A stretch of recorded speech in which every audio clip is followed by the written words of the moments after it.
Ladies and gentlemen, good evening and welcome back to our channel once again. And it is my hope and prayer that this video is going to find you guys in good health. Personally, I am fine, as you can see. Kisumu is also fantastic. And maybe you could also let me know where you're watching the video from, the county or the country, in case you are out of the republic. Ladies and gentlemen, what's Raila Odinga up to? Because what we know is that Olusegun Obasanjo came into the country sometimes back. And two things happened during that visit. The first thing that happened was that Raila Odinga officially declared his interest of becoming the next chair of the African Union Commission. The second thing that happened that day was the fact that Olusegun Obasanjo endorsed Raila Odinga's bid of becoming the next chair of the African Union Commission. Then after that, Raila Odinga started moving around. Then boom, William Ruto, Raila Odinga met with Museveni in Uganda. Then they came back into the country. My expectation was that after Raila Odinga's meeting with Museveni and Ruto in Uganda, Raila Odinga was going to focus more on his bid of becoming the next chair of the African Union Commission. But I'm observing a different thing. Raila Odinga is engaging in series of political activities across the country. Raila Odinga was in Homa Bay the other day. Then he went to Kisii. Raila Odinga then went to Siaya. Tomorrow, Raila Odinga will be in Homa Bay. Of course, he will be in John Mbadi's former constituency. And he will also have lunch at John Mbadi's home. So the question is, what is Raila Odinga really up to? In this video, I want us to figure out what's Raila Odinga up to and why he's moving across the country, because it's strange. But before we do that, for those who are watching this channel for the first time, please take a second or two, click that subscribe button so that next time we produce a video like this, YouTube will automatically notify you. And to the subscribers, I want to continue thanking you guys for your continued support, because without that support, this channel cannot be what it is. Ladies and gentlemen, what is Raila Odinga up to? Is he keen on becoming the next chair of the African Union Commission? Sasa mimi niko na nyinyi. Baba haendi mahali. Sawa sawa. Nikienda Addis Ababa hapa ni saa 2 tu na ndege. Nalala hapa Kisii, asubuhi natoka na ndege, saa 4 nimefika kule, nafanya kazi. Siku Friday mimi narudi.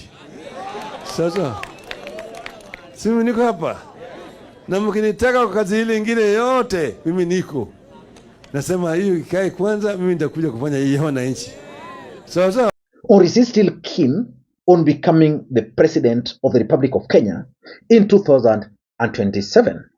I'm asking that question because if Raila Odinga was keen on becoming the next chair of the African Union Commission, he would de-escalate his political activities in the country.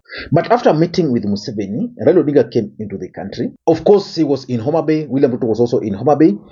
But Raila Odinga made a statement there that shocked the entire country. I'm not going anywhere. I'm around. I've been running around trying to get support from different heads of states. I was with some in Namibia just the other day. And I went to the president of Uganda after I talked to him to go and ask for his support. And then we met there with Mr. Ruto, who had also gone there, to talk about the issues they're having with oil, the G2G. He was his minister for energy. So after we talked about my candidature, they talked about the issue of oil among themselves. But I asked for their support, and both of them agreed that they would support me. President Museveni said he would be the one to propose me as the chair of African Union Commission. And I said, thank you very much. But I'm not going away. Addis Ababa, as Charity said, is only 2 hours away from Nairobi. I'm available. Whenever I'm called, I will answer. I'm ready to work with you people. But what is important is that we must ensure that what we set out to do is eventually achieved and accomplished. We have said, and you also, some of you may be forgetting, we said that we are unbogable. We are unbogable. We are also unpangarable. We cannot be pangered. Then the next day from nowhere, Raila Odinga went to Kisii, where he held a series of political rallies with the same message that is going nowhere. Raila Odinga was in Siaya yesterday, again with the same message. Tomorrow, Raila Odinga will be in Suba, John Mbadi's constituency, former constituency, which is currently represented in parliament by Omondi Karoli. And of course, Raila Odinga will also have lunch at John Mbadi's residence down there, which begs the question, what is Raila Odinga up to? In this video, I want us to do a critical analysis about Raila Odinga's moves. But before we do that, for those who are watching this channel for the first time, please take a second or two, click that subscribe button so that next time we produce a video like this, YouTube will automatically notify you. And to the subscribers, I want to continue thanking you guys for your continued support, because without that support, this channel cannot be where it is. Ladies and gentlemen, without any further ado, allow me to dive in. What do you think Raila Odinga is up to? Why is he trying so hard to concentrate in the stronghold and to focus more on ODM as a political party? Because I would not have much problem if Raila Odinga's activities were for Azimio. But Raila Odinga is now trying to focus more on ODM as a political party. Number one, in my view, Raila Odinga is trying to sort out the Luo succession politics. The other day, you had Mama Ida Odinga endorsing John Mbadi.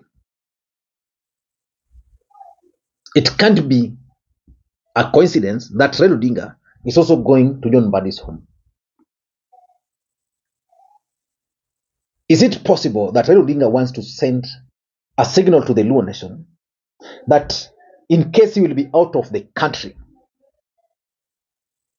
the person they should be listening to is John Mbadi?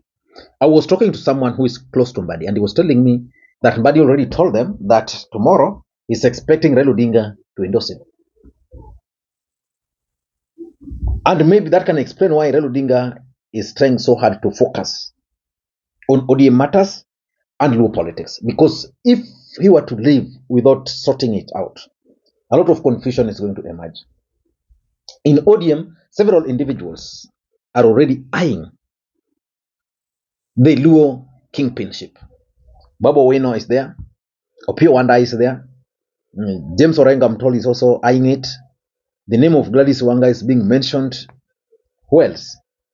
Several other individuals. So Raila Odinga wants to leave this issue sorted. That's what I'm thinking. Number two, Raila Odinga is also trying to stamp his authority in his strongholds.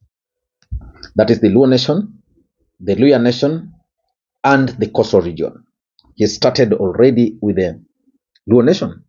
In fact, before Obasanjo came into the country, Raila just completed a 9-day tour of the coastal region and the western Kenya region.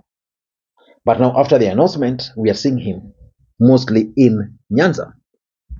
He's trying to stamp his authority so that even in a situation where he will not be in the picture or around the country, at least things will be moving. So for me, that's something which I hope is the main objective of these many trips. Number three, Raila Odinga is also a political schemer. I'm certain that Raila Odinga is also trying to study the reaction of his supporters. Raila Odinga is one politician who cannot do something against the wish and the will of his supporters. He's unlike William Ruto, who is currently taxing farmers, giving them subsidized fertilizers, and then taxing them, which doesn't make sense, if anything, because at the end of the day, you produce more, but you give tax, which goes to repay the loan. So he's trying to listen to their thoughts. What are they saying about his departure? Should he continue serving as the leader of Azimio, as ODM leader, or are they for him to go outside the country? And I'm certain when they met with William Ruto, probably they discussed all this. Probably told Ruto, me, I'm going back to the country, but expect me to do this, to do this, to do this. That's how politicians operate, by the way. So I'm going to do this to put things in order so that even if now I'll embark on the campaigns, it will be at that particular time. And lastly, Raila Odinga is also taking his time to assure his support base that everything is okay, that everything is under control. For me, that is something which is also coming out very clearly from some of the events that we witnessed Raila Odinga attending of late, trying to tell them that Ethiopia to Kenya is only 2 hours. Like when he was in Kisii, he was telling them, mimi nitakuwa tu hapa. Yeah. But again, if there's anything, I cannot compromise my people for that job. So for me, those are the things which Raila Odinga is up to right now. Until next time, this is Lee Makwiny. Bye-bye.